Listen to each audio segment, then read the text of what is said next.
What's going on, fellow investigators? Welcome back to the Dark Aether Files podcast. I'm Special Agent Spooky Clutter, and we're going to be doing a Book of Boba Fett review.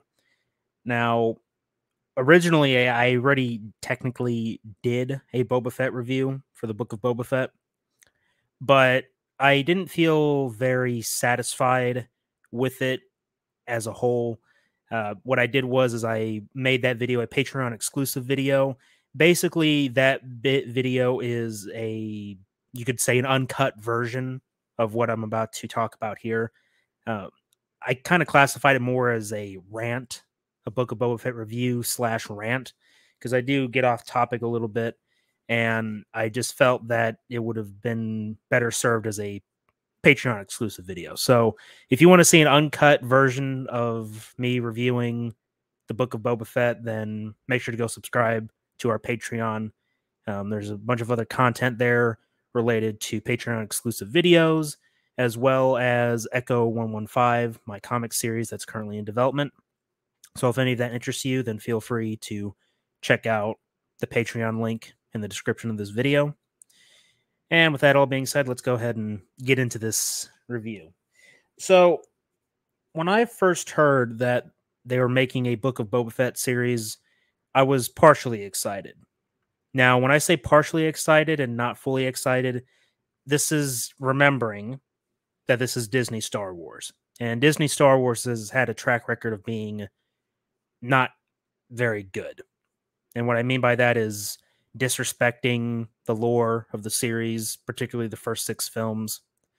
And if the sequel trilogy is anything to go by, those films set a standard for Star Wars content going forward. And for all the good faith that people had in Jon Favreau and Dave Filoni on saving Star Wars with The Mandalorian, Book of Boba Fett basically pisses all of that hope away. And we're going to get into that. But the first thing I want to talk about with the Book of Boba Fett is the story. So for years, I think most people wanted to see Boba Fett come back in live action.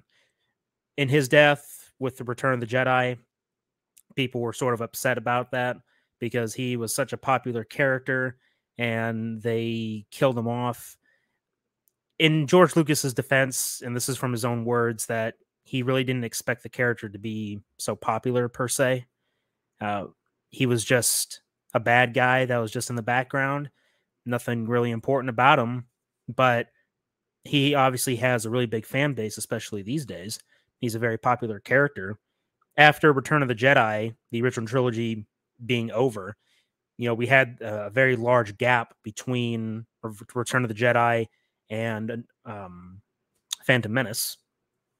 And in between there, you had writers, comic artists developing what would be known as the expanded universe. And in the expanded universe, they brought him back. They also had an entire sequel trilogy story, which was done a hell of a lot better than what we got from Disney. But they brought back Boba Fett. Now, I haven't read everything about what happened with Boba Fett in the expanded universe, but I do know that just like in this series, he crawls out of the Sarlacc pit, of course, which was really cool. And we get to see that scene, and for what it was pretty neat, I guess, seeing Boba Fett in the Sarlacc pit and then using his flamethrower and explosives to get out. He crawled out of the Sarlacc pit, and then he basically just passes out outside of the Sarlacc pit. And then Jawas show up, and they take his armor. Now, if you guys remember from The Mandalorian, or if you didn't, then good for you, because you didn't watch the shit. Anyway, so in The Mandalorian, this is where Boba Fett first comes back, at least when we first see him. Now, the Book of Boba Fett switches in timelines. It goes back and forth. One of the first things we get, besides him being, crawling out of the Sarlacc pit, he gets inducted into slavery by this Tusken Raider tribe. And then we also see him in the future in the Bacta tank. And we get a lot of that. I'd say the first 2 or 3 episodes, he really stays in that back to Tank.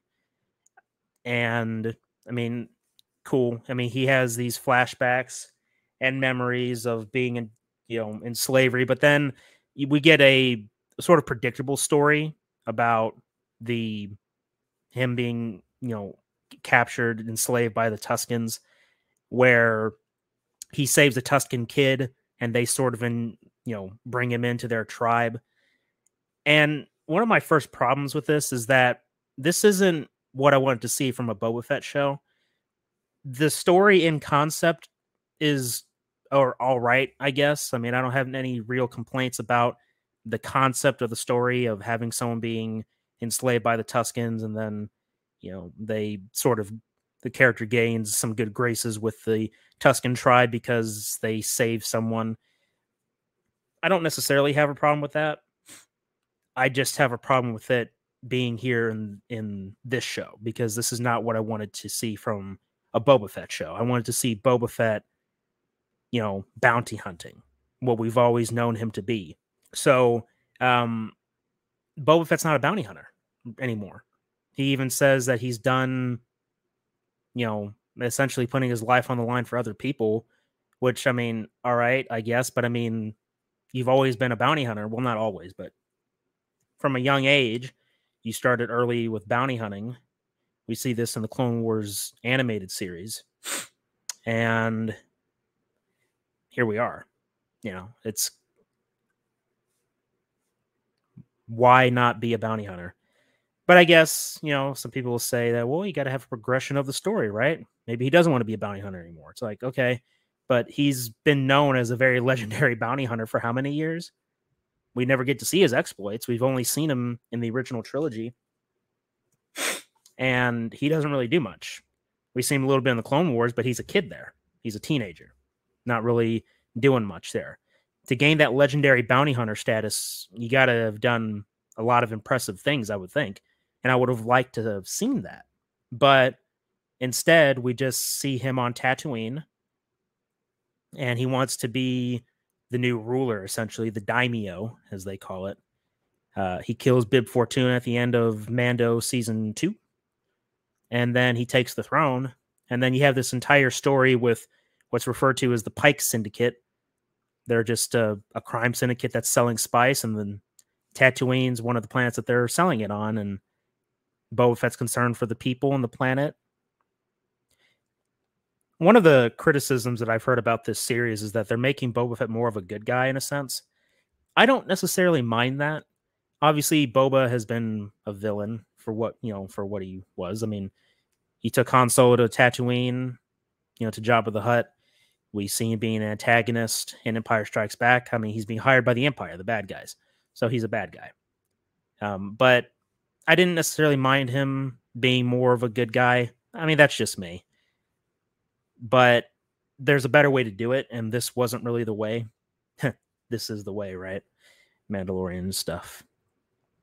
And speaking of Mandalorian stuff, another issue I have with this series is that towards the end, we get 2 episodes that deviate from the Boba Fett story arc that they're telling completely. This is called the Book of Boba Fett. And I expected there to be a full focus on Boba Fett. But instead, what we get is 2 episodes that focus on several characters from other parts of the Star Wars canon. One of them being the Mandalorian, Din Djarin. And we get the first of these 2 episodes. It's all focused on him traveling. He meets up with the armorer Mandalorian and that big buff blue Mandalorian guy from, the Mandalorian series. And he shows them the Darksaber. And there's only 3 of them left, by the way, of this Mandalorian extremist group. I believe that's what Bo-Katan called them. They're like an extremist sect of the Mandalorian creed. There's only 3 of them left. And the armorer girl wants Mando. Well, okay, let me backtrack. So the big buff guy, Mandalorian guy, he says that the Darksaber belongs to his family, and he wants to fight the Mando, Din Djarin, for it. And the armorer basically agrees, and then Mando agrees. So what we next get is a fight to the death, essentially. I mean, they're fighting to the death. They're over this chasm. Okay, they're on this space station looking place, and they're fighting on this walkway, and below it is literally deep space. And they're fighting over this, fighting to the death. My first question is, why the hell are you fighting to the death when there's only 3 of you left? That seems to be the last thing that you should be doing. But whatever, it's like fighting for the honor of the Darksaber. Then they give this excuse about the Darksaber with wielding it properly, because the Mando is wielding it and it's like really heavy for him and he can't use it properly. Weird shit. I think that was in maybe some canon that they introduced at some point, but I don't know for sure. All that I do know is that it looked pretty ridiculous, especially considering that other characters have wielded the Darksaber before and there was no real weight issue thing. We had Obi-Wan wielding it. We had Sabine from Star Wars Rebels wielding it. We had freaking Darth Maul wielding it on Mandalore, fighting with it. And there was no, heavy weight issue. So I don't know where they're getting that from. So he wins, and then the armorer asks him if he's ever taken off his mask. And then he says yes, and then she basically says, "You're no longer a Mandalorian." Why? I mean, that's ridiculous. I get that this is an extreme group, but these are extreme circumstances where there's only 3 of you left. 3. Meaning that you need all the help that you can get if your creed is going to survive. And last thing you need to do is to kick out one of your best guys or one of your only guys. Forget about the best. There's only 3 of you. Why are you going to kick him out? So Mando leaves and he goes to Tatooine and he basically makes himself a new ship, which we will get to. Then episode 2 comes up where Mando, now flying his new ship, he wants to go see Grogu. He has a present. Something I forgot to mention is that he had the Beskar staff from when he met up with Ahsoka in Mando season 2, was it? Or season 2. And then he has it melted down because the armorer chick said that weapon can pierce Beskar armor. It's too dangerous or some BS. So she melts it down into a chainmail armor piece for Grogu at the request of Mando. So episode 2 comes along and Mando wants to go see Grogu. He finds the planet that Grogu is on because Luke is training Grogu, which we get. We see that. And then Ahsoka shows up. And Ahsoka shows up. And remember, this is all supposed to be the Book of Boba Fett. At this point, now it's the Book of the Mandalorian. Probably what they should have called it. This episode, or these 2 episodes, I should say, it feels like this should have been in the Mandalorian series because it completely focuses on Mando. In the second episode, we don't get Boba Fett until the last minute of the show, of the episode. And this is supposed to be Boba Fett's show. So, these 2 episodes just feel very much out of place. But, I mean, who cares, right? Because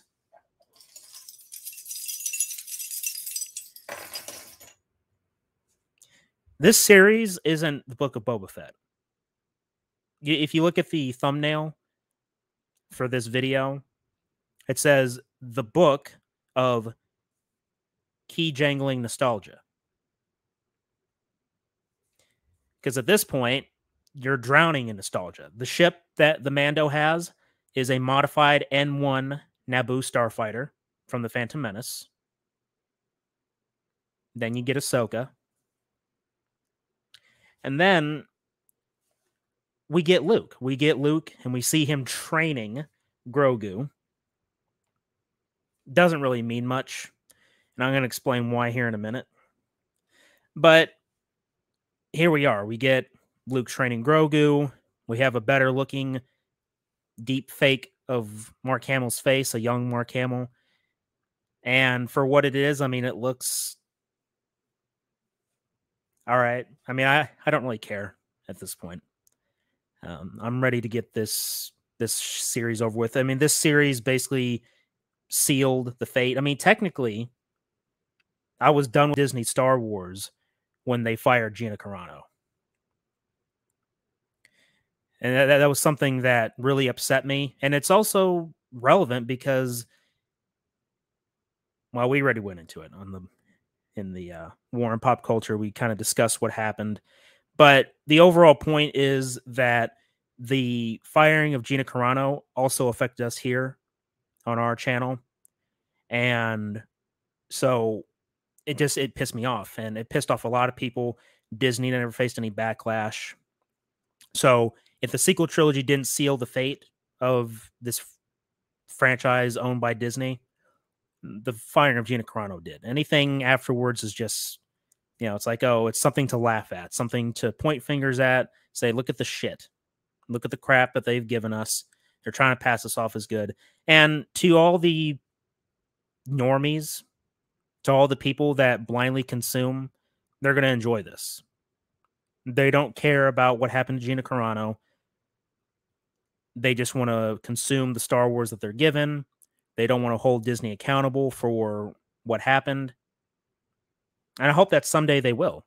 I hope someday that Disney is held accountable for it, for many things. One day, I'm hoping.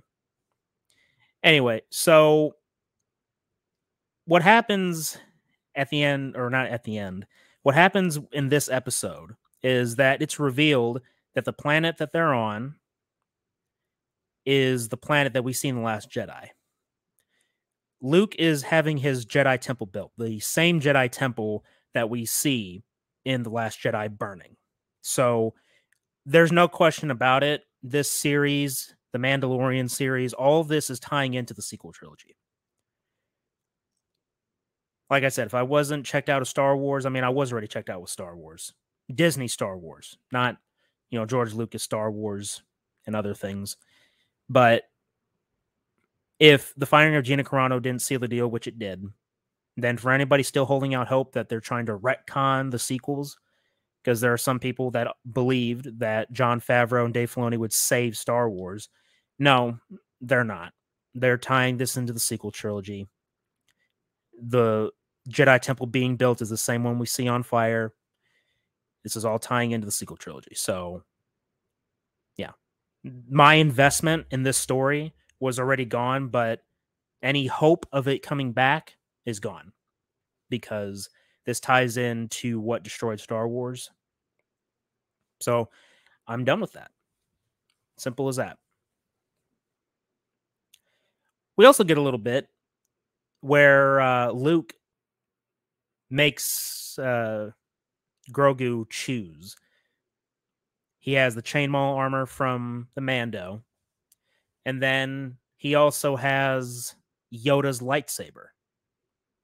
Now, to the novice that doesn't really pay attention to canon, this really wouldn't seem like a big deal. It's like, oh, he got Yoda's lightsaber somehow. That's cool. Well, in Disney's own canon, in the Darth Vader comic series by Marvel, they show Yoda's lightsaber being burned on Coruscant by Masameda. Masameda was the assistant to Chancellor Palpatine. He was the blue guy with the tower, with the horns and the little tendrils. Okay. They had a whole public display of them burning a whole bunch of lightsabers, and he actually showed off Yoda's lightsaber. Yoda's lightsaber gets burned, and it's destroyed. Yet somehow Luke has it. No real explanation. It's another one of those, how did you get that lightsaber? Maz Kanata responds, a good story for another time, which never gets answered. So they're breaking their own canon, retconning their own stuff. And, again, it's like they don't really care. They don't give a shit.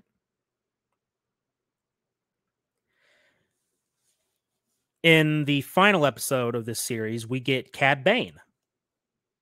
We have a little bit of him at the end of the previous episode. Cad Bane shows up.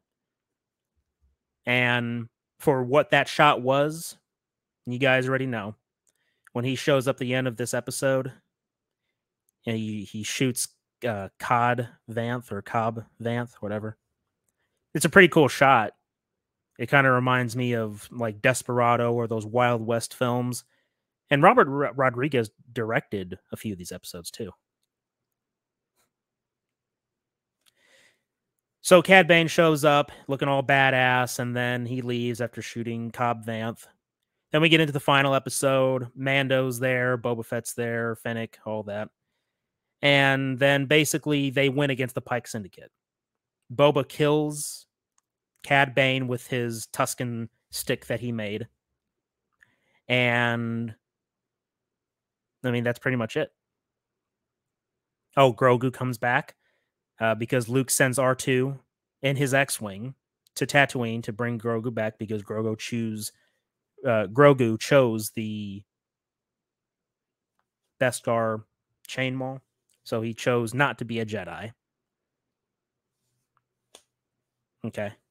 I mean, this little kid has the Force abilities, and that's pretty much how he can survive. I mean, I don't really foresee him wielding a gun in the future, but who knows, right? And who cares, really? So during that episode, I mean, the final episode was so bombastic. There were so many over the top things and just ridiculous things that happened. There was a Rancor.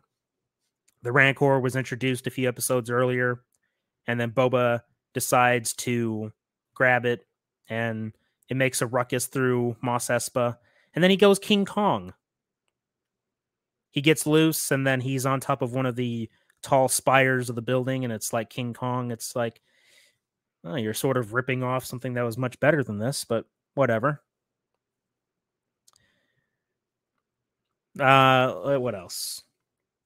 Oh yeah, Boba has his little gang. They're called the Mod Gang. Basically, these people that are cybernetically enhanced, robotic parts. These characters are meaningless. Absolutely meaningless. They serve no real function to the story. We don't get any backstory for them. We don't learn much about them. They're just there. And if the cybernetic enhancements weren't crazy, the crazier thing was their vehicles. They look like space mopeds. But that's not the main issue. The main issue I have is that those vehicles looked very pristine and clean. Now, keep in mind that this is Tatooine, a desert planet. Wind's always blowing. Most of the buildings and vehicles there that, reside on the planet are not going to look pristine and clean because of the sand. But these things look completely out of place. They look like they should be on Coruscant. In fact, these characters look like they should be on Coruscant because of how pristine their enhancements are. But here they are in Tatooine. And again, you don't learn anything about them, so you don't really care. They're just there. They're key jangling. It's a distraction. It really is. Their colors are distracting. It's a complete contrast to Tatooine's, rough and dirty atmosphere and aesthetic, right? So at this point, the Book of Boba Fett is just, it's just almost like a filler stuff. I mean, I don't know what they were thinking and trying to tie this into the sequel trilogy, because those films have not sat well with fans. But they don't really care. They're just making their money. And they know that there are going to be people that are going to blindly consume this stuff. They won't care what Disney's done in the past. They're just going to continue saying, oh, yeah, this is all good. You know, just blindly following. They're sheep, man. Absolute sheep.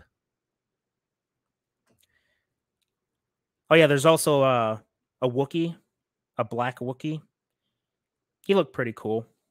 But again, I just don't care. So that's going to do it for this episode, this review. My recommendation, don't pay for Disney Plus. Don't give these people your money. I've said this before on the War on Pop Culture, that these people don't like you. Okay? Especially if you're being very critical of these franchises. These people don't like you. They hate you. They like your money.